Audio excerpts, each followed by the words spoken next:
মই যেতিয়া নবীসকলৰ ইতিহাস পঢ়ি আছিলোঁ, হজৰত ইউনুছ আলাইহিছ সালামৰ কাহিনীটোৱে মোক অতিকৈ আচৰিত কৰিছিল যে তেখেতৰ ইমান ধৈৰ্য আছিলনে। যেতিয়া তেখেতে নিজৰ সমাজত দাৱাতৰ প্ৰচাৰ কৰিছিল, সেই সমাজবাসীয়ে দাৱাত গ্ৰহণ নকৰাৰ ফলত হজৰত ইউনুছ আলাইহিছ সালামৰ অতিকৈ খং উঠিছিল, যাৰ ফলত তেখেতে এখন নৌকাত উঠি অইন ঠাইলৈ যোৱাৰ বাবে প্ৰস্তুতি ল'লে।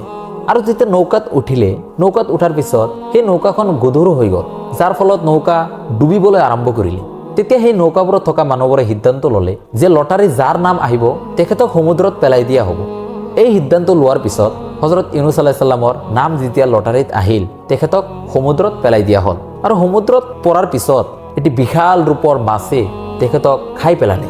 তেখেতে এই মাছটোৰ পেটৰ ভিতৰতে বহু দিনলৈ থাকিল আৰু ধৈৰ্য সহকাৰে আল্লাহ তাআলাক জিকিৰ কৰিবলৈ আৰম্ভ কৰিলে। আৰু তেখেতৰ ধৈৰ্যৰ ওপৰত সন্তুষ্ট হৈ আল্লাহ সুবহানাহু ওয়া তাআলা তেখেতক এই ডাঙৰ সমস্যাৰ পৰা মুক্তি দিছিল।